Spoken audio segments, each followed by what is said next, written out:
Bonjour. Dans la vidéo qui suit, je vais présenter la donnée du cas TVA numéro 1 de l'examen fédéral 2020, puis expliquer comment résoudre le cas. Lors de l'examen, le temps à disposition pour résoudre le cas est de 12 à 13 minutes. Il s'agit, lors de la résolution de ce cas, de répondre à des questions en rapport avec l'assujettissement TVA d'une entreprise en raison individuelle et les changements d'affectation qui découlent de cet assujettissement. Le cas fait parfois référence à des opérations qui se sont déroulées avant le 1er janvier 2018. Pour vous tenir informé des nouveaux cours et exercices corrigés de Better Study, n'oubliez pas de vous abonner à la chaîne et de cliquer sur la cloche. Lors de calcul, il s'agit donc de se rappeler que les taux de TVA qui étaient en vigueur avant cette date, du 1er janvier 2018, étaient différents des taux TVA qui sont appliqués actuellement. La donnée du cas est la suivante. Cas 1. Depuis 2016, Frankopan exploite en raison individuelle une petite boulangerie avec un magasin de vente au détail et un service de livraison à domicile dans la vallée de Ferzasca. Au départ, Frankopan n'avait aucun employé. La boulangerie est située au rez-de-chaussée des locaux commerciaux de Frankopan. Au premier et deuxième étage de la même propriété, il y a 3 appartements loués et l'appartement de Frankopan.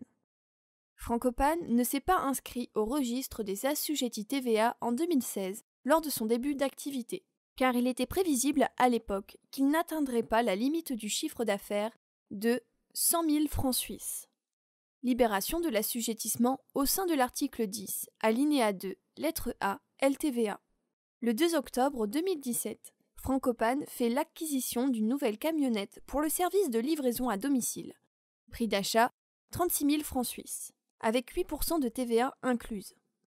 En octobre 2017 également, Frankopan a payé 1 500 francs suisses, 8% de TVA comprise, pour l'entretien de la machine à pétrir la pâte. Au premier semestre de 2018, la boulangerie a été rénovée et le parking client agrandi. En plus de ces investissements, dépenses augmentant la valeur, d'autres travaux maintenant la valeur ont été effectués sur la propriété dans le même laps de temps. Voir l'ensemble des coûts ci-dessous. Depuis le 1er juillet 2018, le fils de Frankopan travaille aussi comme boulanger salarié dans l'entreprise individuelle de son père. Voici l'ensemble des coûts pour les travaux effectués durant le premier semestre 2018 sur la propriété, montant incluant 7,7% de TVA.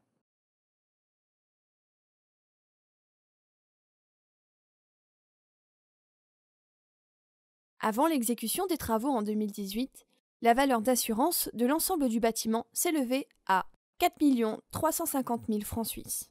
À la suite de la rénovation de la boulangerie et de la collaboration avec son fils Sandro Pan, le chiffre d'affaires de la boulangerie de Frankopan a considérablement augmenté. Voici le tableau avec le chiffre d'affaires selon la comptabilité. Vous vous préparez aux examens du brevet dans une autre école que Better Study?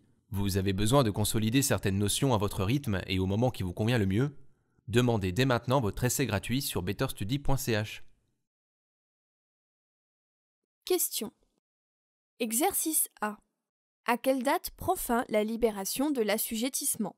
Veuillez justifier votre réponse en précisant la base légale, article de loi, alinéa et si disponible, lettres, chiffres, etc. Réponse à la question A. La libération de l'assujettissement TVA se termine au 31 décembre 2018, ce qui signifie que le début de l'assujettissement obligatoire commence au 1er janvier 2019. La raison de cela est que l'assujettissement TVA commence au 1er janvier qui suit l'année au cours de laquelle la limite de 100 000 francs suisses de chiffre d'affaires a été dépassée. Cette condition est remplie sachant que l'entreprise en raison individuelle de Frankopan a réalisé un chiffre d'affaires de 150 000 francs suisses en 2018. L'entreprise ayant ensuite réalisé un chiffre d'affaires selon comptabilité de 220 000 francs suisses en 2019, M. Pan a dû donc s'annoncer immédiatement à l'AFC et s'assujettir à la TVA à titre rétroactif à partir du 1er janvier 2019. Les bases légales qui justifient cet état de fait sont l'article 14, alinéa 3 de la loi TVA, LTVA, ainsi que l'article 9, alinéa 3 de l'ordonnance TVA, OTVA. Question B.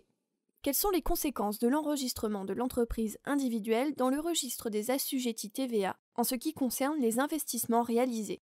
Indiquer l'état de fait fiscal en matière de TVA et calculer les conséquences fiscales qui en découlent. Réponse. État de fait en matière de TVA. Un changement d'affectation a eu lieu au 1er janvier 2019.